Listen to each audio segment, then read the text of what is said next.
This is Off Topic, a show where two men with the attention spans of a squirrel try and fail to stay on topic with today's subject. Where will their oral meanderings take us? Well, stick around and listen, because today's Off topic is... the Ewok Movies, Caravan and Courage, and its sequel, Battle for Endor.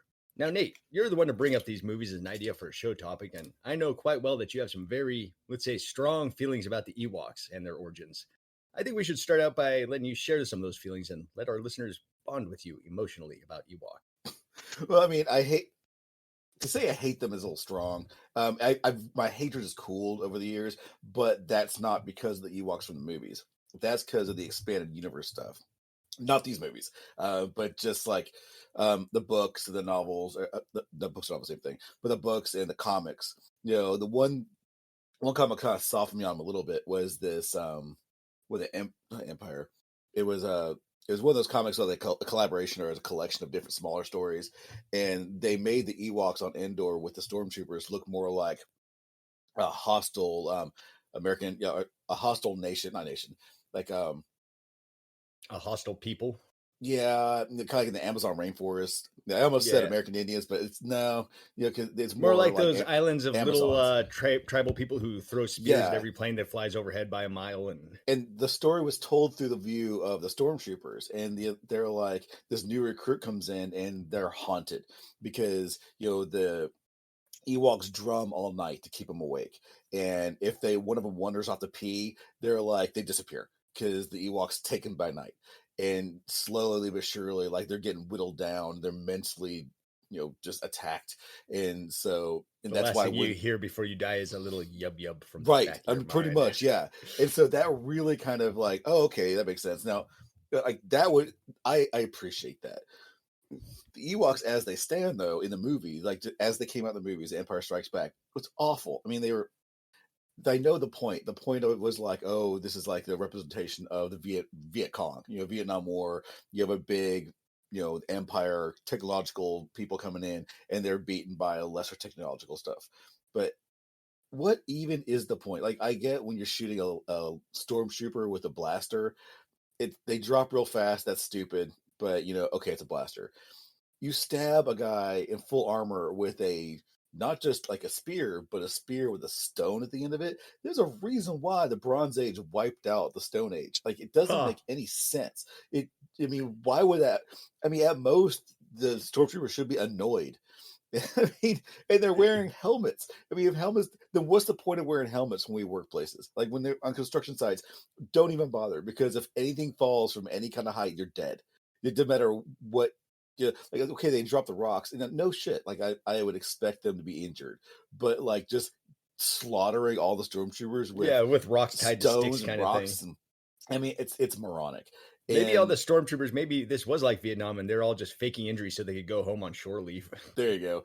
Well, it's supposed to be the 501st, right? I don't know if I remember that correctly or not. But the 501st is Vader's personal guard, or personal like unit.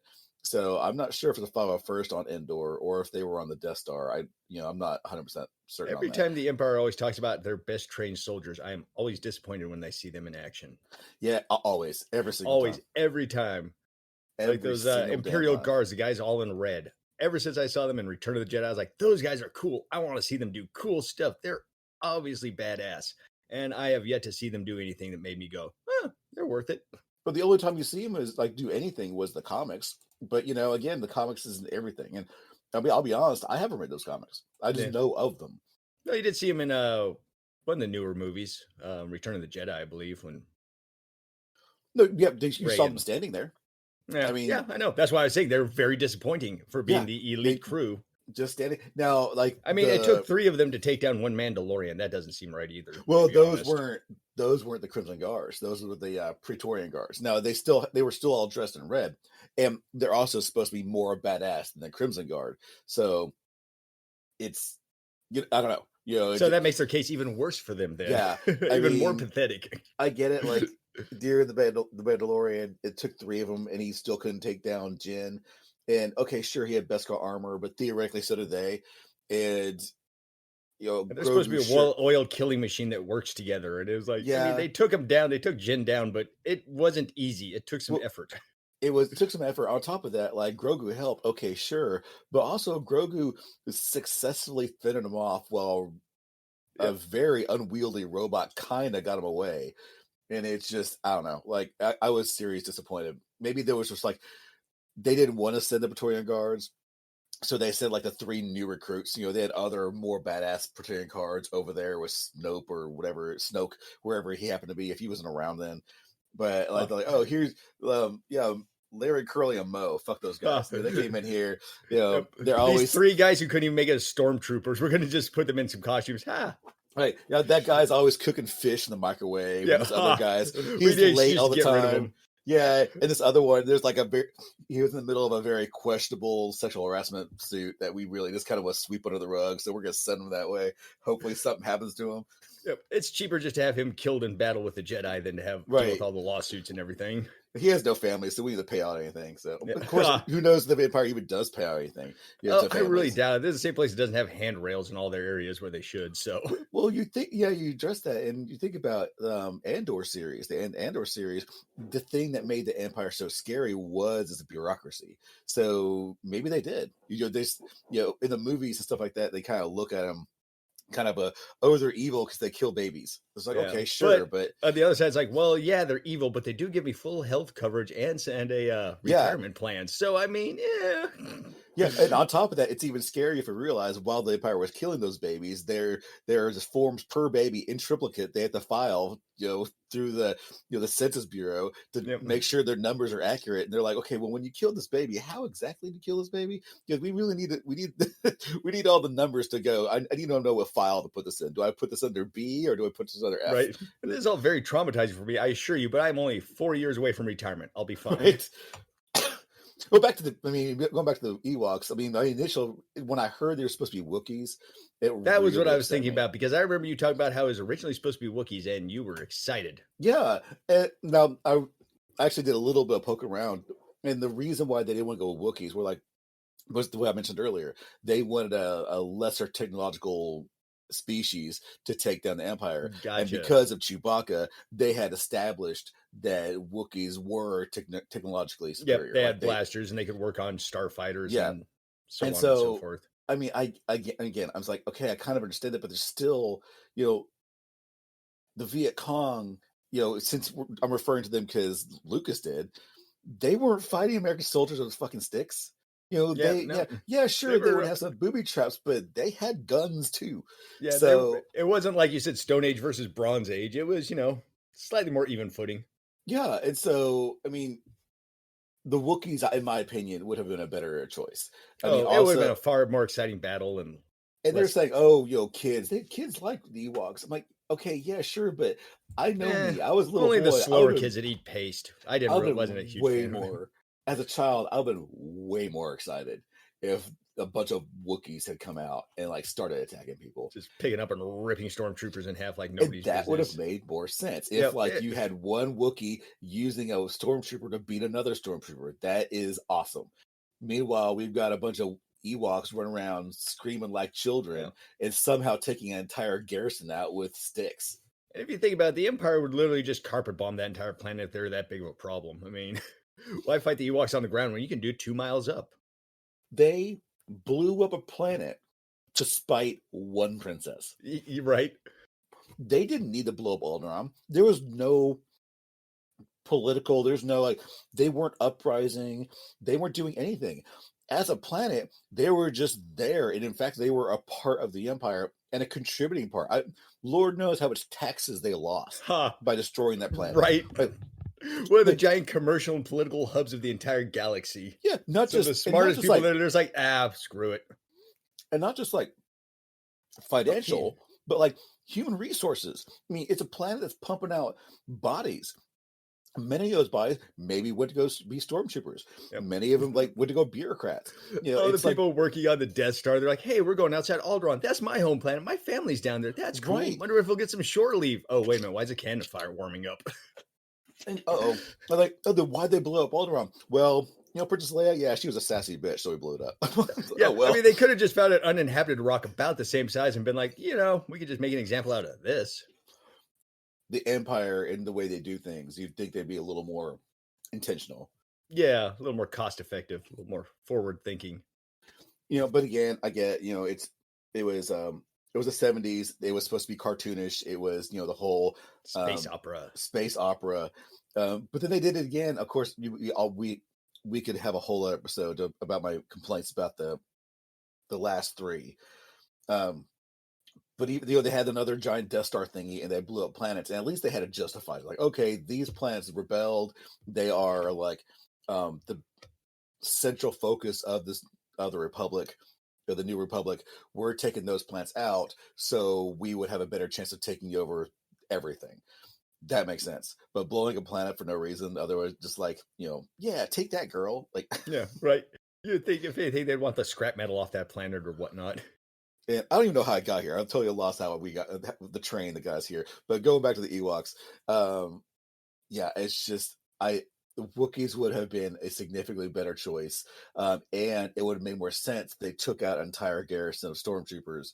Never mind teddy bears that could be taken out with a good strong kick. Yeah, right. Yeah, they come right up to you. Just like good boot right to the gut would probably end one of them pretty good. I mean, it'd be like being taken out by chihuahuas. It's like, look, I understand it'd be kind of scary if like 50 chihuahuas start attacking you, but if you were taken down by those 50 chihuahuas, you had it coming. Yeah. Like that, it was your time. This is, There's no excuse why you were taken down by 50 chihuahuas. although we do have a scene later in the first movie where a Ewok attacks one of the giant Gorak, and I thought to myself, "Ooh, that's kind of effective." It literally runs up with his little axe and like chops the dude like right on his big toe knuckle. I thought to myself, "Oh, that would really suck." Oh yeah. Have a little tiny dude just run like smash and then take off. Like, yeah, that guy might win that fight if I'm just on the grounds that I'm not chasing after them on a busted foot. But then, as we'll see later in the movie, the Ewok decided to stay around and fight and died out of the process. Yeah. Yeah, this was back when Star Wars wasn't afraid to kill people, and not be all Palpatine's back somehow.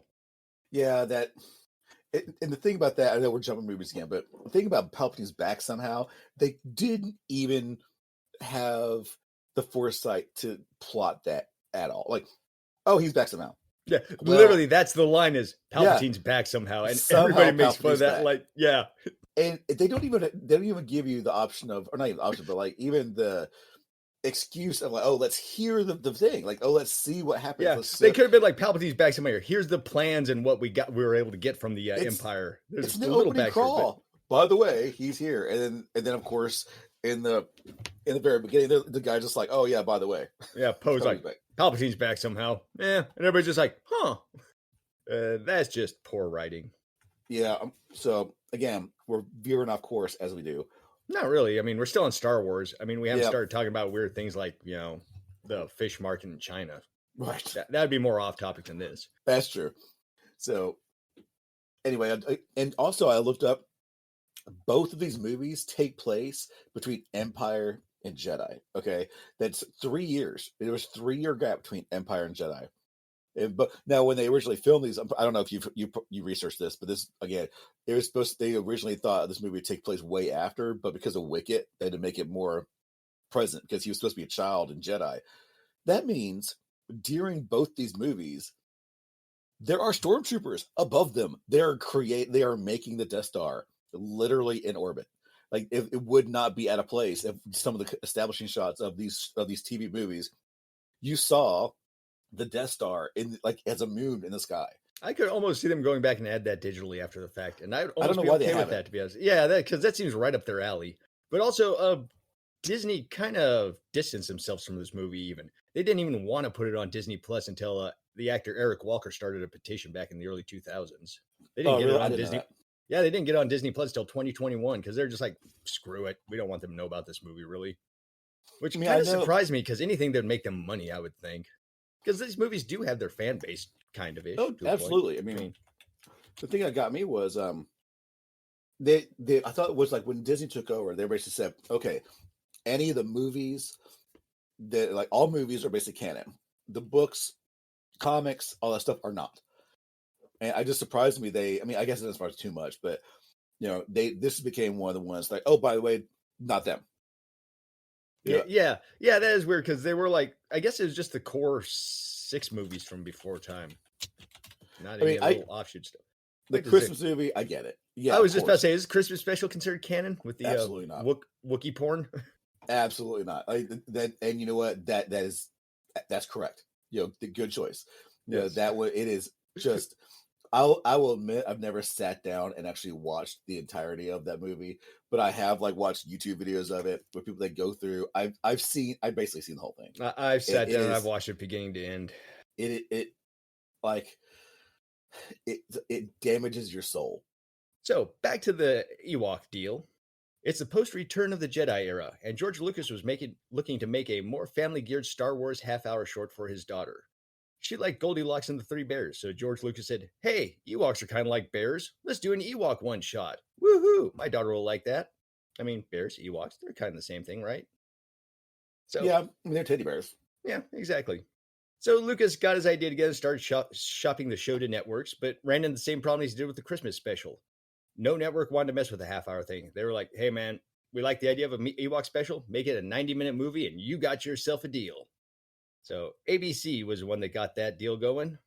They got the movie to be made for their 2-hour movie of the week slot that I believe played on Saturdays. So George wasn't a huge fan of the fact he was going to take his 30-minute movie and make it into a 90-minute movie because he was still mortified about the Christmas special. He did not like that. He hated the reception. He hated how it turns out. He is scarred from that, and rightfully so. Hated the reception? Dude, you made the worst TV ever. I mean, people have died watching that movie. I don't know. I completely believe that somebody in the world has to have taken their life instantly after that. Statistically, someone watched that show and died. Now, was there any direct correlation? We don't know that. But statistically, I guarantee you that movie was the last thing someone watched before they died. Yep. Possibly because of that movie is the last thing they watched.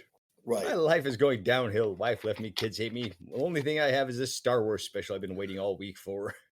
It's kind of like I tease a friend of mine. They went to get a colonoscopy, and shortly thereafter, the doctor killed themselves. And I still tease them about that because I'm like, "Oh right, I don't know whatever they saw in there, they couldn't bear it." That would be awful. You just get your colonoscopy done. You're like, "Hey, doc, how to look?" And he just has this 1,000-yard stare, and he's not even blinking. He's just in front of you, just blam. Yeah. He just walks over to this drawer, just pulls out this little gun case, and just puts it in the collar. He's like, "Can't do it no more. Sorry." Or he pulls the Hudsucker proxy, where he walks over the window, and just jumps out. Yep, just straight face, just well, got to end myself on there. I looked up that man's colon, and something looked back. Oh my god. The movie was given a budget of $3 million. And for comparison, Gremlins was $11 million and Red Dawn was $17 million. Both movies released around the same time. That's a bad comparison because those are theatrical releases, but it gets you in the ballpark. Right. Yeah, and Return of the Jedi, I think, was $33 million. So this movie was made on a budget of 1/10 Return of the Jedi. It shows. Yeah. Oh, yeah, it does. Although, honestly, it could have been far, far worse, too. So. Oh, 100%. I mean, they, especially the stop motion they had was kind of janky, but you know what? It didn't suck. Actually, interesting you bring that up. We'll get into the stop motion coming up here soon because they actually, because the budget was so low, they had to cut some corners and not do things as fancy as they did in the Star Wars movies. Stop motion was one of them. One dude who had kind of an interesting history on the production staff was the man who did the soundtrack, Peter Bernstein. He did the John Candy movie, Canadian Bacon, Will Smith's Wild Wild West, and the movie Silent Rage, where Chuck Norris battles a mentally ill man who's granted nigh invulnerability from medical experiments. Which sounds like a fun romp. It does sound like fun romp. Just Chuck Norris chasing down some giant dude who's like, "I like chocolate milk," and beating him up. I actually flashed to the that one episode of Cowboy Bebop where the guy was floating around. He was a baby. He was like a child in a man's body. Oh, yep. Remember that one? Yeah, that was one of the best episodes of Cowboy Bebop. One of my favorites. It really was. It really was one of the best ones. I've heard pretty negative things. Like when people talk about the live action one, and they talk about why they have issues with it. That episode they bring up a lot. Yeah, I can go on for about 15 minutes on why that live action remake just completely dumped on the legacy. I still have to watch it. You need to, because then we can complain about it. Yeah, watch the very first Cowboy Bebop live action one, because that's a mirror of the very first Cowboy Bebop one, which is a very good episode. It's the one where the guys have that spray that they spray in their eyes. Yeah, drug runners. Yeah, and we they could basically do get a addicted to that. And we could do a mini episode of that because we don't necessarily need to do a deep dive like yeah, regular it'd shows. be a pretty good But mini episode. Yeah, yeah, just watch those 2 episodes and then we can just sit around and complain because I do have strong feelings on why they completely messed up that series, especially that one episode. well, they shouldn't just left it alone. Like those episodes are great. They are great in anime. Leave them be. Yep. Unlike some of the other things, like okay, Avatar. Avatar has a very specific story. So if you could do live action, you really need to start. Okay, this they find Aang. They have adventures. They get the water people. They get a water teacher. They get a stone teacher. They get a fire. All the stuff. Okay, there is a formula and a story behind that. But for Cowboy Bebop, yeah, there were spikes. There was a spike thing, but that wasn't really the driving force behind the anime. It was kind of like, oh, by the way, this is happening too. The shows were basically kind of one-offs. Like, okay, Yeah. here's our villain of the week. Let's go ahead and Yep. take him out. I mean, There was sometimes they no have like reason. a couple episode arc, but yeah, for the most part, it's just one shot things. Yeah, there was no reason to follow it like blow by blow. In fact, I heard Yes, some that are trying to do exactly. scene by scene. Yeah, they could have also just completely done, hey, Cowboy Bebop, the lost missions, and just wrote all new stuff. They didn't have to Absolutely. rewrite the old stuff. Absolutely. Because And you there could is just plenty of gaps in the original storyline where it's like, hey, they were doing nothing for a couple of weeks. Figure out something. yeah, I mean, it was before Spike died. There you go. Yes, exactly. Just be like, hey, and before Spike died, there was a lot of downtime that we didn't show the first time. Here's those lost missions. In the series either, they didn't really do a timeline. Okay, it was short enough time between episodes. They didn't age significantly, but those, it could have been like a year or two between episodes. Yep. There was because no there was plenty of reason. times where it was just like, hey, we're gonna cut in on them sitting around in their ship broke with no food and nothing and having no jobs for Lord only knows how long. Yeah, I mean, okay, we're getting out, trying to get back to the Ewoks, but yeah, they could have done something like that, and there was no reason to tie it down like they did. Yeah, I will say the casting was pretty good that they did on that. Most of Granted, the people they got I'll were give pretty you that. spot on. I'll give you that, and I will say I did feel kind of crappy because when they cast the female, I for a minute before I caught myself, being a toxic man, I was like, but her boobs, but I mean, I get yes. That I'm gonna tell you right now, I'm the bad person for thinking that, and I realize that it's not about that. It's about the actor and what they can do. And from what I understand, like her look otherwise was fine. It really like in terms of the rest of her, I still haven't seen it, so I don't know how her performance was. But from what I can see, like I've taken out that little the little 13-year-old boy in me who wanted to see her dress anime accurate, Yeah. which would basically have been a hint, bit of porn. Yeah, I pretty get it. much. I get They're it. like, It's fine. here's your 6 inches of cloth to cover your entire body, lady. Mhm. Although her outfits weren't really as scandalous as some I've seen in anime. Oh no, or even regular animation. I mean, yeah. In regular anime, I mean, she was tame. Yeah. Let's be real. I mean, hell, even like Japanese fighting games, she was Yep. she was pretty tame. Yep. Here's a cat girl in nothing but a tiny string bikini. But I had back when I saw her. I wasn't super young, but I was a teenager, or late teens, early 20s. She made me have funny feelings seeing her. Yeah. Oh yeah. That's what she was designed to do, and she did exactly. it well. Mission And also, accomplished. it wasn't just looks too. She had cool personality as well, Yeah. which kind of helped things. It was like, oh, she's a badass and hot, which is Right. kind of a double whammy in my mind. Now, well, we're talking about the casting of Cowboy Bebop. We can go on to the casting of the Ewok movie. So, far as actor casting, Warwick Davis got to return as Wicket because, I mean, who else are you going to get for Wicket? The dude is the consummate Ewok, and I would say he's a pretty good actor. Although, but let's be real. Let's be real. Even if they did recast him, no one would know. But I do. No, they probably wouldn't have. But I agree. Like I'm glad they did. It was 100% the right thing to recast him. But let's not kid ourselves.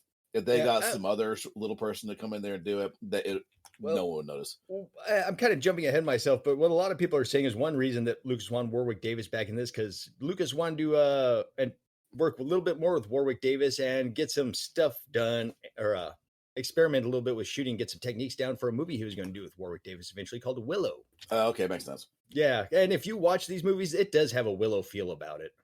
Yeah, I'll give you the that. high adventure wandering through the countryside. Mm-hmm. Honestly, Willow's a far better movie. Oh, absolutely. Which I need to rewatch that. I will say the TV series was pretty good. Did you watch that? I have not. Okay. I heard a lot of people complaining about it, but I mean, The I still problem need I to see have it. with it is in the first like third of the season, or maybe the first half, the acting is really wooden at times, especially Warwick Davis. It feels like he literally just like glanced at his lines, walked on set, and was like, "We're going east," and then just walked off. I mean, but it kind of settles down a little bit after that. But yeah, at the beginning, there's a few lines where you're just like, "What the hell is going on?" You talk about the series, right? Yes, the series. Okay. Yep. So the series does have some issues, but overall, it's pretty good. It's a fun little romp. And also, when I was looking through the credits, I learned that Tony Cox was in the movie and one of the original Ewoks themselves. Tony Cox is a dwarf actor from Me, Myself, Irene, Friday, and Bad Santa.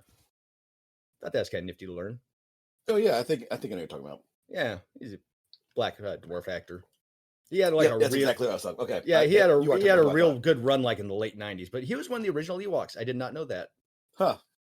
Yeah. Of course, Right. I mean, then again, it's also not that surprising because No, it's not because you know, there's only so many of those actors around right? that you can get. I mean, yeah. I remember there was a when they were trying to shoot. What I can't remember what movie they're trying to shoot, but like some other movie was being shot that used little people as well. So like Hollywood was devoid of little people for actors. So they're like, oh my god, we need little people. Yeah, right. They all took a job in Mexico for a couple of weeks, and Right? it's They're all like, wait a going, minute. what are we gonna do? Back to the casting. For the role of whiny jackass Mace Tawani, they hired actor Eric Walker. Eric became a child actor at the age of 6. Why? Because his mom wanted a child actor. He started with a Jack in the Box commercial and then had a couple bit roles on TV before this movie, including a one shot on the show Webster, which was, you remember that? That was one of those odd early 80s movies where a rich white dude decided to buy a black kid and keep Yeah. him as a pet, sort of thing. Yeah, there was like a rash of those. And the one old rich white dude owned like a girl robot, which is kind of creepy too. And Oh yeah, I like yeah, a that lot one. of like early Well, 80s. okay, I like it in memory. I Yeah, don't know. yeah. I don't It's know one how of it those as a play out. kid you can watch it like, but as an adult you're like, something seems odd about a Yeah. rich old white man owning a robotic daughter. Yeah, in memory, like Yeah, yeah, it is super creepy. He's like yeah, completely lifelike daughter, quote unquote daughter, and like you could easily erase her memory for yeah. no Right. reason That's whatsoever. what I was just about to say. She probably has a little like reset set format switch on the back. Like, well, I'll just reboot her at the beginning of this day. Yeah. Oh, she just saw or contributed in something that's like a horror that any other person would be horrified the rest of their life. All to do is Yeah, right. and done. I've got this button here. I'll just reset that whole Epstein Island experience from her mind. Right. I don't know why they programmed this robot to cry. Oh wait, yeah, I do. Why did you program me to feel pain? Yeah, Uh, why? I hate that kid. By the way, back to the Ewoks. I hate that kid. I mean, I like, do too. I remember watching this movie as a little kid, and I even hated him back then. I was like, "You whiny little chode." he is the cause of every problem they have on that trip. Yes, Every single one. He causes all of it. In fact, it was his fault his parents got caught in the first place because he wandered off and his parents chased after him and they got captured. And then when the Ewoks help them, they find them, they take them back to their home where there's clearly part of a settlement.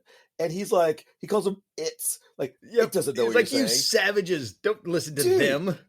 Dude, I know. like I know they look like bears, but they clearly have intelligence. These are people. Yes. And I kind of good. I was gonna say, and I can kind of get it when they first showed up, and he just the first time he saw the Ewoks with his sister, kind of freaking out. But they very clearly made it be like, "Hey, man, we're not here for problems." Even his sister was like, "They're not doing anything. They're not hurting." He's like, "No, I'm gonna shoot them." Right, and it's like, and the reason why he gets in all this trouble, like during, is because he's being a dick. Just like they escape, and they first of all the big monster chase him, and because they escaped when. There's no reason to escape like that. They could have said bye or whatever. Like they were sneaking out there like they're being held hostage, and they weren't. Yeah. And then when they finally tried to I can't remember what else they were doing. They were doing some other thing, and he saw this cute little thing in a tree, and he goes over and he goes to grab it. Why did he do that? I want to know because he saw that cute thing and he literally went over there, and it wasn't like he wanted to pet it. It's like he wanted to yank it out of there and like eat it or something. Yeah, it's like, man, come on. Have you not learned anything since since I don't know 5 seconds ago? Right. And it's just so irresponsible. I've lived in this corner of the world my entire life, and I still would not stick my hand in a tree not knowing what's in there. So, right. At the very best, I would think I might get stung by a bee. Worst, I get eaten by one of those things in a tree like he did. And even to the very end of the movie, where he's like, he kind of learns his lesson, whatever. He's still. I mean, I'm super glad. Like, he deserved to be killed off screen on the next movie. Right? F that dude. Not F him. even the benefit of having a good on-screen death. Just No. literally, Nope. we're going to show a cannon fire, and then the little wristband goes Absolutely. bloop. He did not deserve to leave that planet, and he deserved to end on that planet with off screen. Yeah, it would almost be worth thinking that maybe he was just paralyzed from the attack and not dead, and just kind of had to lay there and get eaten by ants. That's Right. how annoying this child was. They shot that building, it fell down on him. He's like weakly crying out where he's looking at his dead mom. He's like, "Mother," it slowly bleeds out. Man, or he's just paralyzed in the space pirates fight. I'm like, pleasure slave, and drag him off. Oh, and then jump into another part. I know I'm jumping into the movie a little bit, but it just reminded me. There's this. Wait. So yeah, I mean, another part that I really enjoyed, I enjoyed, maliciously. So, they run into the wisps, and they actually call them wisps. Like, if you listen to the Ewoks, they call them wisps, and they're flying around. And then the little girl comes out with a candle, and it absorbs all the wisps into the candle, except for one. And then keep in mind, this just happened. It happened a few heartbeats ago, even. And they go down. He captures the little wisp, and he's looking at it, and it's looking all sad. And this little bitch goes, "Oh, it lost his family like us. You just killed their family. Like, the reason why she's sad, it's your fault. You murdered their entire village, and now you're like, oh, she's sad. Let's laugh at how cute. I bet you that thing was trying to murder them. It just was so weak. They're like, oh, ha ha ha. They're rolling around laughing because it's tickling them. And he's doing everything it can to get vengeance. It's like, I will destroy you. Try to fly up his nose and destroy his brain. I just couldn't believe it. Oh, it misses his family. I'm like, are you kidding me? You are the cause of that pain. I really want that line to be given to Darth Vader after they blow up Alderaan, looking over at Leia, like, oh, she lost her family. Just James Earl Jones is like, oh, he lost her family. Oh, you lost your family. Mwah, boo. Oh, and also, too, after that little Sprite thing, there's a point where Mace just grabs and sticks it in his pocket for the rest of the movie. Yeah, it just... Yeah, he just pulls it out like a little fucking item, like he's Link from the Zelda games. Just like, oh, doo-doo-doo, here's my Sprite. I mean, and I guess it did kind of help at the end with a giant. It flew around his head and stuff. But even that... It's probably flying up a giant. Help me. These sons of bitches are crazy. Kill them. They're over there. Please, for the love of God, end this life of torture. I've been stuck in this dude's stinky pocket. But also, that thing that grabbed his hand and pulled him into the tree, that little critter, that puppet was actually the repurposed puppet from the asteroid that tried to eat the Millennium Falcon. That makes sense. I thought I saw the thing before. Yep, I can see that. Yeah. That was one of the scenes I read. I'm like, oh yeah, I feel like I knew that once before. But yep, they just repurposed that, threw some moss on and whatnot, and just grabbed the kid and like, ah, ha, ha, ha. And it makes you wonder, what was the evolutionary thing that would make okay, I know if I bring this little cute thing up, it's gonna attract what? Right. I mean, there's only so many stupid humans wandering through those woods to grab that thing. Maybe whatever that was looked delicious to Ewoks or something. Yeah, fair enough. Yeah. Possibly. But yeah, you're right. That is a very odd evolution, unless the thing is part of the tree or something. Turns out the whole tree is alive. So, and the Ewok. Oh, we're just sticking with the first movie right now, right? Yes. Okay. So, I mean, we can kind of drift into the second one. Honestly. Well, I mean, I wasn't really going to talk. It's just one thing about this movie, and I'll talk about my other thought about this, but one thing about this movie was it really does it emulates Europeans going to other countries, and they're like, oh, this person's speaking another language, so I'm going to, in English, speak louder and enunciate. Yep. Speak louder and start yelling at them because I don't understand them. No, when they warn me not to do something, I'm going to be like, it's okay, I'm white, I know what I'm doing, and then probably get killed. And then during the movie, the Ewoks drop English in there. I don't know if you noticed that, but yes, they do. Well, the wizard lady's like, oh, you threw it away. Like, wait, what? Why are you speaking? Because it's one thing if they had montage of them trying to teach them English. But I guess the Ewoks are pretty intelligent, but they're using words they had no business knowing. Right. Yeah, I mean, at what context would you understand? Yeah, what I Like, think at one oh, point you the threw it girl says like away. Star Cruiser, and immediately Wicked grabs. He's like, "Oh, Star Cruiser up in the sky!" He's like, "Woo, look, making Yeah, his and, horse like fly." It's like, it doesn't. I mean, unless they're somehow telepathic, but that doesn't make sense either. And there then is magic in this world, which kind of adds a whole weird element to the Star Wars universe. well, Unless not this is really. like, That's canon. Like there's canon, there's magic because there's the is there? Force. Yeah, first of all, there's a Force. But if you watch the Clone Wars, the race Darth Maul comes from, they are a series of female-led witches. They are Force witches, and they actually have magic.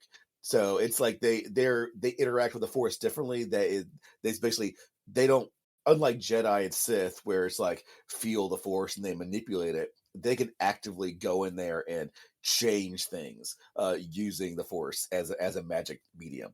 So that actually is. Now that being said, this took place in the '80s, so you also have to realize this came out probably around the Thrawn series. Also came out at this time. They hadn't really established the Force yet. Because if you read like the original Hand of Thrawn books, or I'm sorry, Heir of the Empire books, the Jedi are doing things that is ridiculous. Like it makes no sense. And if you try to place that into like as we know Jedi's now, it just doesn't work. It there's no crossover. They were just doing that was I think one point they created a thunderstorm out of nothing. Like Jedi's can't do that. Yeah. So but anyway, Yeah, so sometimes they play magic is pretty alright. loosey goosey with Jedi powers and what they can Yeah. do. Oh It's yeah. like, So I forgave. I forgave the magic. Okay, that's fine. Um, but I had another point I was gonna go to. Thrawn books came out in 1993, so about 8 years later. Okay, it'll come to me. I had a point. I was gonna say it and I got lost. Anyway, It continue. was about Force magic and how it's actually part of the universe. Okay. Anyways, back to Yeah. Eric Walker, actor for Whitey Mace Tawani. So, yep. Anyways, after the Ewok movies, he didn't do a whole lot of acting after that. Of note, he did have a bit appearance in the new Leave It to Beaver show that ran in the '80s on the Disney Network. And something I didn't know: Disney Network's been around since 1983. For some reason I thought it was like one of those '90s inventions, but it started in 1983 and ran a 7 a.m. to an 11 p.m. programming shift back in the Stone Age when TV show stations weren't 24 hours. Remember that, Nate? Back when there's like Barely. sign-offs and Yeah, you wake up. yeah, It was like America. It was like America's Beautiful or whatever America's playing Beautiful and playing. flag It's and like thing. it was like Yep. Yep. it And was. that was the trope they used in movies back then, that you knew somebody overslept on the couch when they'd wake up and it was like a test pattern. It's like, ooh, they slept well into the morning. Well, it was that up until the '90s. Then, if they want to prove someone was waking up way late, it would be like fucking these college girls are going downtown. Yep. Woo! They're like, Girls gone wild. Right. That's when you knew you slept too late. When the Girls Yep. Gone Wild commercial started coming on. The one I always remember from late night TV is the Education Connection commercial. Get connected for free with Education Connection. Get connected. That must have been a West Coast for thing. free. That Maybe because it was for like a West Coast college thing. I think this was back in the early 2000s. Okay. But if you were awake after like 1 p.m., that commercial literally played every commercial chunk, sometimes twice. Well, that was up there in the early 2000s, but I still don't remember that. Yeah, you probably don't remember it because, I mean, you probably didn't hear it the trillions of times I did, because there was almost always a TV on in the background overnight while I was asleep during sleeping years. So, it just kind of got drilled into my head. I would play DVDs and stuff to help me go to sleep. I didn't have TV.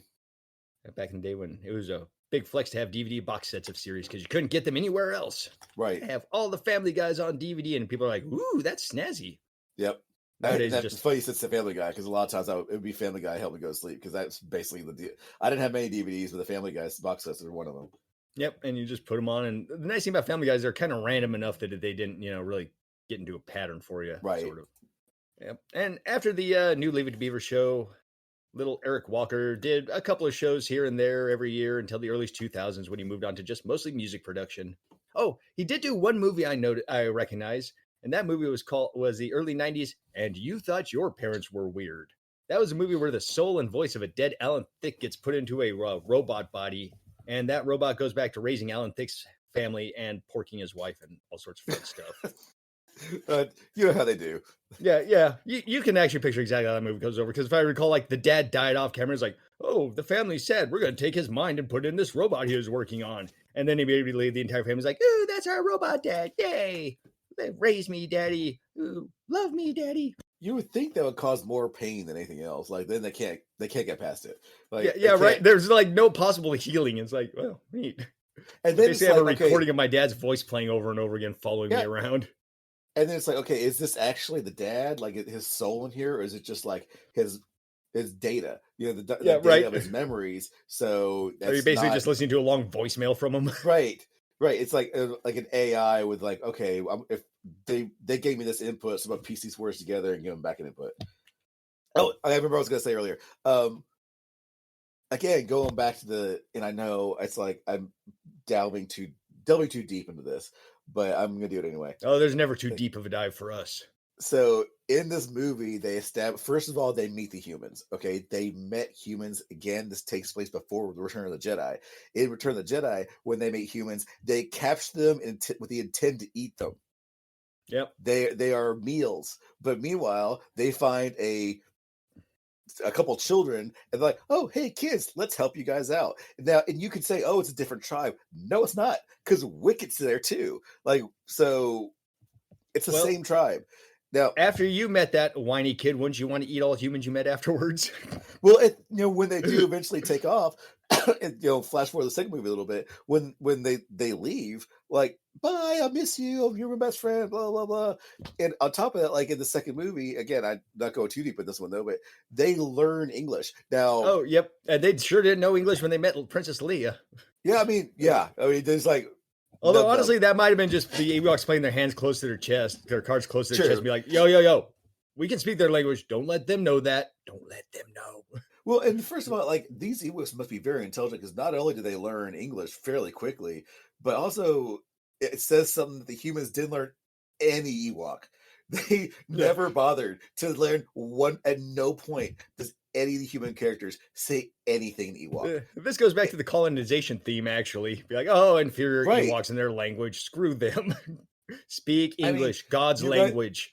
You guys are lesser. Well, and we ended, I mean, in the Star Wars universe, English is basic. So, because that's why they kind of allow everyone to kind of speak. It's like, okay, this, as a galaxy, since we're one big kind of community of there's spacefaring people, we need one, like everyone has their own language, common tongue, basically, but we need one common tongue that we can, like, different planets can communicate with each other. And that's basically what they said. Okay, English is that. Fair enough. You know what? I can get behind that. But what I can't get behind is some random Ewok who's never seen a human before busting out English within a span of like a couple weeks. Yeah, right. It feels like it's even less than that. It felt like the end of a conversation. They were rattling off 3-word phrases and stuff. I mean, because the kids, like, this whole caravan of courage took place probably in the span of a few days. Let's be crazy and say a couple weeks. With the whole travel. Let's be crazy. It wasn't, but let's pretend like it was. There's still not enough time to learn the whole language, and then going. Again, just kind of popping over the next movie for a little bit. It takes place not that much longer, because there's still the daughter, the little girl's still a little girl, and they, the parents are trying to fix the spaceship. Not much time has passed. Meanwhile, like, not just Wicket, but a lot of them are are passable in English. This is very true. So what we determined is Ewoks are a lot smarter than we think they are. Right. Almost devilishly smart. Smart. At one point, they were the most advanced race in the entire universe, and they're just like, you know what? We want to go back to a simpler time. Right. Well, and probably a lot of Ewoks eventually got wiped out. There's the Death Star blew up overhead. You have a big giant space station like that. Oh yeah, that should be just raining down all sorts of debris. It was visible from the ground, so it blew up right over their heads. And so a significant, maybe it didn't happen right away because they were safe enough, during. So they have a little party afterward. But once all the people left, I mean, even if some of that large space debris kind of hung up in the air for a while, some of it's going to come down. Like the gravity eventually is going to hit, and it's going to become, it's going to cause some pretty substantial natural disasters. Well, not natural disasters, but fires. There's going to be some insurance claims on that planet, is what you're saying. Exactly. Yeah. But have we ever established but here's the thing: we keep on saying Endor. It's not Endor. It's the Like, they're forest not moon of on. Endor. Yeah, is that the name? Like they. I mean, we never Honestly, call the moon upstairs. We don't call the moon like I don't know the the desert rockin' moon of moon Earth. of Earth. Yeah, Yeah. the rock moon of Earth. That's dumb. So Yeah, honestly, was there I can totally ever? see why people get confused over the Endor being the name of the planet and this and that. Because I thought the name of the planet was Endor forever, because It's Forest well, Moon of Endor, it'd be like saying, "Hey, the Prince of France" or something. I don't know. it's the Frankenstein thing. Everyone thinks Frankenstein's the monster. It's not. Frankenstein's the doctor. The monster doesn't have a name. The monster. It's just Frankenstein's Frankenstein's monster. monster. Yeah. Yeah. But by the same token, everybody knows what you're talking about when you mention it. Have we ever actually seen what's on the real planet Endor, though? No, I No? don't think we've ever gone there. I Interesting. mean, it has to be some kind of Earth-like thing because you see it you could see the planet in this movie. It's up above as it should be. It's pretty large because you're on a moon. You're not. Yeah, Actually, it'd be odd if the moon was smaller or bigger than the planet it was circling. here's the thing though. Like when you're on the moon, like our moon, and seeing Earth, Earth isn't that big. It's actually fairly small. It looks like the moon from the moon. Yeah, Earth is because basically it's a long ways away. yeah, but in this movie, the planet's pretty big. It takes up a decent chunk of the sky, so it makes you wonder how close that moon is. And Probably. Yeah. wouldn't that affect the gravity? Because it's the whole thing is about gravity. And if they're that close, there must be some wonky ass gravity shifts. Because the moon affects us. It makes the tides go up and down. Jesus, look, can you imagine the gravitational forces was doing to the half the time you're sandwiched to the ground, the other half you're slightly floating above it.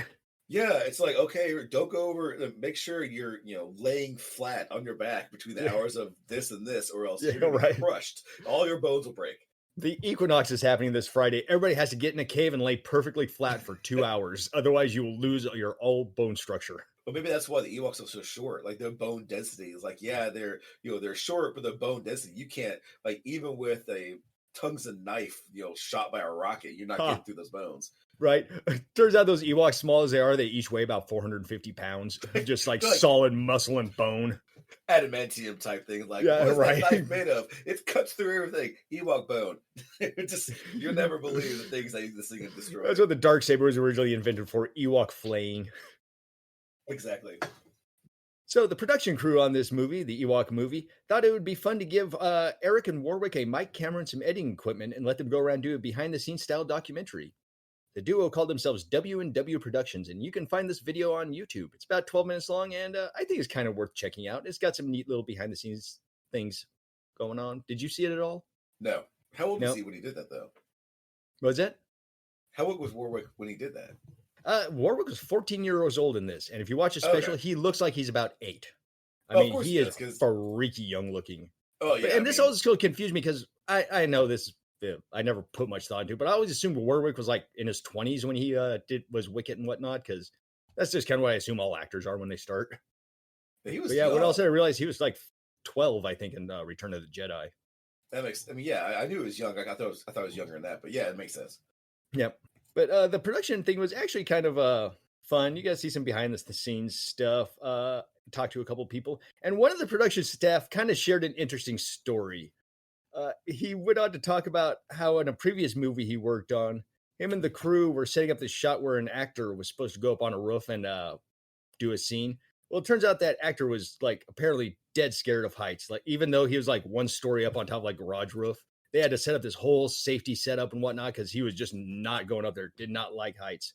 But the crew thought this was kind of weird. They're like, "Hey man, of course that dude likes heights. He was a carpenter before he was an actor, so obviously he's worked on roofs before." Who worked for Lucas that used to be a carpenter before he was an actor? Harrison Ford. Correct. So I'm guessing Harrison Ford might be afraid of heights. Kind of, especially with the way the guy in the interview was kind of like sly about it, like, yeah, this carpenter dude didn't want to go up on a roof. Yeah, that makes. I can see him slide that in there. Yeah, but honestly, I can't fault Harrison Ford because my balance is bad and I don't like being on roofs. Because I will literally like tip over on solid level ground sometimes. So I've changed. As I've gotten older, I've got more freaked out by this stuff. Like I don't know. Like my I don't know. I just can't do it as much anymore. I know some people that all their life they can just go up on roofs and they'll just run around doing cartwheels and wrestling people. And I knew people that back in high school they would go up on their 2-story house and they would have like wrestling matches and try to throw each other off the roof. I used to have no fear, and I mean that when I used to work in movie theater, what I would do is the wall was kind of had a bunch of grooves in it, but it wasn't deep grooves. But it was kind of a wavy sidewalls. I would get a ladder. I would position the right side of the ladder, just kind of inside that really small groove, and I would climb almost all the way to the top of that ladder and change the light bulb.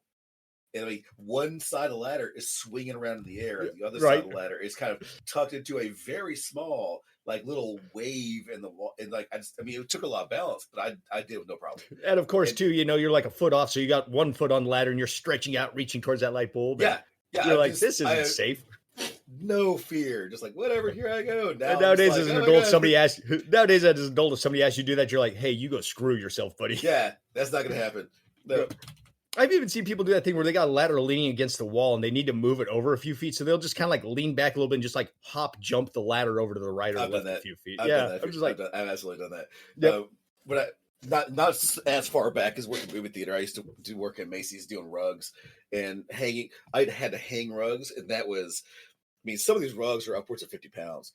And so I actually got pretty good. I get the ladder out and I would basically cradle the rug. I'd roll the rug up a certain way and then cradle it as I climb the ladder. At the very top of the ladder, take the rug, and you had to clip hooks on there. And you need to lift it up like one side and clip the hooks over the bar, and then push it off, and it would unroll. And there you go. But man, there were several times like I'm standing on the very top of the ladder, not just like, oh, don't go past this part. I went past that part. I'm standing at the top of the ladder. Yeah, it's like, do not use this as a step. Do not go past this step. Yeah. Like, and who listens to that? That's just a recommendation. I've never met someone who's never like, oh, I never go. The sign says not to do. It's dangerous. No, everyone I've ever met is like, oh yeah, I totally. They take that as a challenge, if anything. Right. Yeah. Sometimes I wish I had better balance, but then other times I just realized it probably would have gotten me in trouble and more broken bones than I want. Yeah, fair enough. With great risk comes great reward and also failure. Yeah, great failure, and I tend to lean more on the failure side. It feels like so. And also, I get it with the rugs because those things got to be a pain to move because that's like literal just dead floppy weight. It is. It's awful. Yeah, it's not like lifting wood or something that has some rigidity. It's something that you pick up and it's just like fighting you every inch of the way. And they would dump a bunch of rugs on us. I'm here. I am flipping a 9x12 rug and a bunch of them on top of each other. And you're only supposed to have like maybe 20 stacked on top. And there would be sometimes there'd be like 35 stacked on top. And so and then some dickhead would come in and go, "Can I see the bottom one?" I'm like, Yeah, you're like, oh, you son of a bitch. And so I'd flip them all back. You flip them back to like halfway, but even if you flip them back halfway, you start piling up. So by the time you get to the bottom one, they can only see about 25% of it. And then if they like that rug, then the real journey begins. So then you roll that bottom rug up to the point where you can't roll anymore. And then you have to take the whole side, then flop it back over, like put it back down, then go to the other side. Now you got to flip it back even more because you're trying to get that bottom rug. It is a process. And all the customers watching you being like, oh, that looks like hard work, young man. And you're just like, ugh. And it really sucks when it's on sale on clearance. It's like $500 rug. Now, as someone who's buying something, $500 is a significant amount of money. Like I can't think of the last thing I bought that was not necessarily frivolous, but just not necessary. That was $500.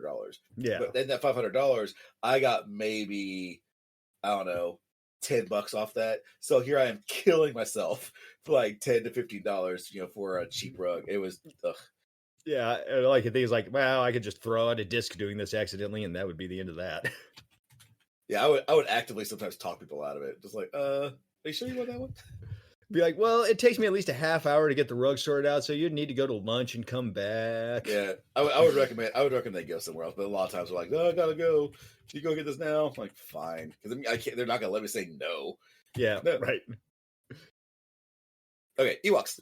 So, despite that interesting info that we got about Harrison Ford from the documentary, W&W Studios was a complete failure. It shut down and laid off all its employees, all too the same year it was founded.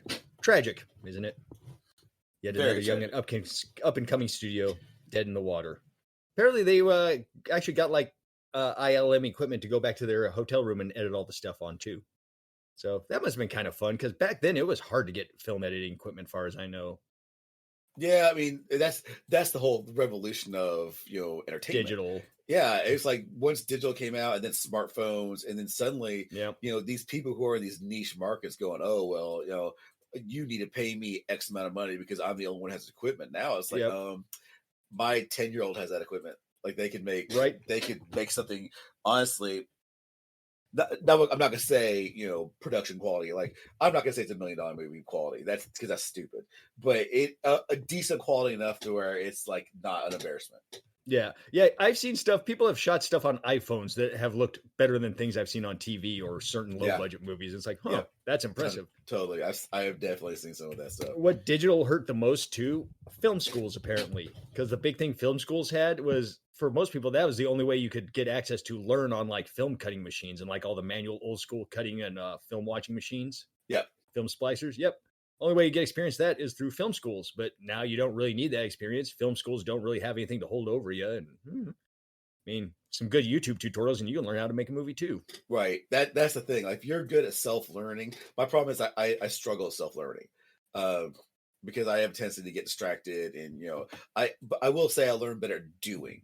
Like doing it, I do pretty well. Just sometimes though, I'm like, I could really use that additional like someone holding my hand going, Yeah, okay, a mentor or here's tutor how you being do like, it. hey man, get motivated. That's what a good teacher is good for. Yeah, that is like I have to admit that by myself. Like there are things where like I really would benefit to someone coming in and going, okay, no, dude, you do it this way. Yeah, like almost a personal motivation trainer or something like that. If not even necessarily motivation, just so I'm not banging my head against the wall for like 7 days. Yeah, to try to figure out one thing because I only to find out because you clicked one little toggle option in the options, and that's Yeah. what fucked you up for a week straight. Now that being said, I will say like doing it that way, learning by myself and learning by failing a lot, that does stick with me better.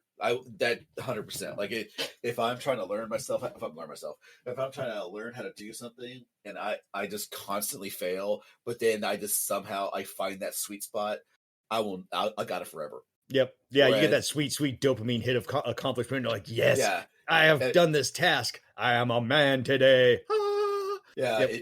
That's the way I am. Versus someone showing it to me, and like I will understand it faster that way, but I will get better at it. It might not retain in your brain quite as much Yeah. because you didn't have that trauma of failing and then succeeding. Yeah, I'm the same way. People can show me stuff and I'll learn it, but I do tend to learn it faster if I like give it a few whacks and fail at it horribly and handle the emotional crippling that it can have. Back to the casting of the Ewok movie. Playing as Mace's sister Sindel was 4-year-old child model Aubrey Miller, who got the job for looking kind of like Shirley Temple and being the right age for the role. However, Aubrey could not read and thus not memorize her lines for the role, but she was very good at parodying people. So the production would basically just get the shot all lined up and set up for her, tell her line, turn on the cameras, and just have her repeat it back. Repeat that for the entire movie. You can actually see it. She sounds so wooden. Yep. She couldn't read. She couldn't memorize stuff. So you can actually see an instance of this in the W&W documentary where they just have her in the scene and they're like, all right, here's your line, hun. And they tell it to her and she immediately just repeats it back and they're like, and cut. Why didn't they hire a professional? I mean, there are child actors. There are child actors her age. Like, shit, Macaulay Culkin. I know that's that's kind of shoot for the stars because he was like as a child actor one of the best. But like I remember hearing like when he auditioned for was it Home Alone? He went in there and okay, to be fair, he was a little older than 5, but he memorized the entire script and they tried to throw him off. But they went in there. He was expecting to read like I don't know Act 2, Scene 3. And so they told everybody Act 2, Scene 3. That's what we're reading for. And they brought him in there, and they're like, "Okay, read Act 3, Scene 4." And he at first he what he did was like, "Oh no, I don't know what to do," and then he would immediately bust it out like he's like, "Okay, here it is." And that's how they impressed him. They impressed him because he had tricked them thinking he didn't know what it was, and he had memorized the whole thing. So, and I know there are 5-year-old actors out there who could also do that. So I don't know why they got an actor that could do that. Probably her mom blew the casting director. I mean, fair enough. Yeah, I'm not saying that that's the case, but no, yeah, someone knew something. Somebody knew somebody, or somebody was just like, she looks perfect. She can't act, but she looks perfect. That's exactly what happened with the fucking Avatar movie, man. Like The Last Airbender, they didn't get an actor. They got someone who kind of looked like Aang and did martial arts. That was it. And so he had no acting experience. So they brought this dude on, and it shows he has no acting experience. Yep. Like, very badly shows. So, and then here we go. That little girl just, I mean, she was cute, sure. But there was Like it Cuteness was only lasts so long before it's just like, ugh. so wooden and just like, oh, wicked, oh Oh, wicked. no, Leave him what? alone, leave him alone. He's helping. Yeah, he's helping us. Ah. Yeah, the line in the documentary after she says it, she immediately goes, "I'm tired," and sits down. Man, I'm like, look, man, I know you're not spending as much money as Return of the Jedi, but you're spending money. I will say though, not to stick up for her, but there are a lot of famous actors who are known for never memorizing lines and literally just like reading the script 2 seconds before they wander out onto the set and reading Yeah, their fair. lines. I've Yeah, I definitely heard some mean, actors like they have the lines are posted up in different places where oh they yeah, can simply Marlon go. Brando in The Godfather comes to mind. He basically had to read all those lines like live on the set because he refused to memorize anything. Which is Yeah. weird because Marlon Brando is a well-respected actor, but there's Well, scenes where then, like Robert Duvall literally has the entire script on his chest for one scene, and Marlon Brando's just like reading it straight off of that. yeah, and like Apocalypse Now, that was awful, from what I understand. Like he Yeah, not only did he not memorize the script, he was supposed like his character was supposed to be like emaciated and scrawny, and he showed up fat. yeah. And like not only like complained the whole time, but he didn't want to read his damn lines. So Yep. And also the Island of Dr. Moreau. There are some horror stories from oh that. yeah. Not only from The- him, but from oh man, blanking Val Kilmer. Val Kilmer was like apparently didn't want to be there at all and made really? it very well known he didn't want to be there. I didn't know So that about Val Kilmer. I did hear the story about the reason that Marlon Brando wore that bucket on his head all the entire movie. And apparently, like during a break between shootings, he looked at an ice bucket sitting in the hotel room, just stuck the bucket on his head and refused to take it off for the rest of the shooting. So they just had to work around it. that's I mean, literally, he just put the bucket on his head. They're like, "Why is the bucket on his head?" Like, it's staying. And they're just like, "All right." it's like he's trying to get fired. He's like, how far can I push this? Yeah. From what I heard, he's one of those dudes who absolutely hated his fame and everything about it. He hated how he got famous, I think. Then stop it. No But one is forcing you. Like if people come at you with scripts to do movies, don't do them. yeah, If you right. don't want to do it anymore, don't. It definitely feels like one of those, I don't want the attention of acting anymore. Then why are you still acting? It's in my Yeah. blood. And you're like, Yeah. oh, shut up. Stop it. If Yeah, you it's don't like all want it, those, don't do it.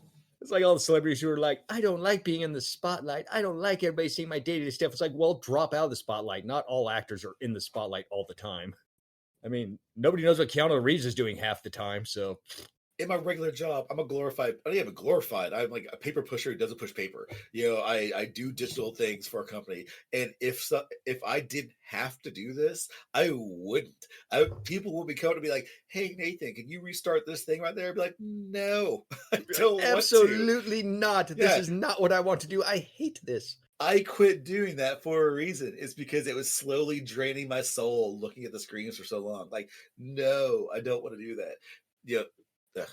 Somewhere I heard that Marlon Brando's start with hating with acting was because I guess in the 60s he was a major feminist and pro women lib kind of thing. yeah. But the role he got really popular for was basically playing a misogynist. So everybody kind of assumed he was a misogynist in real life. I feel like mean, I heard that somewhere along the line. if that is the case, fair enough. Like I understand your frustration that you're a feminist and you're popular for a role of being basically a dick. Yeah. But But again, like you said, he doesn't have to keep acting. you don't have to keep acting, and B, use that. Like if you got famous for being misogynist, you could absolutely use that to your advantage to Yeah. help the During struggle. interviews when people would be like, hey, what's it like to put a woman in her place? And you'd be like, nah. Yeah, you use that time, use that interview to push your Yeah. agenda, like of your I feminist completely agree agenda. with you on that. But instead he's gonna be a bitch about it.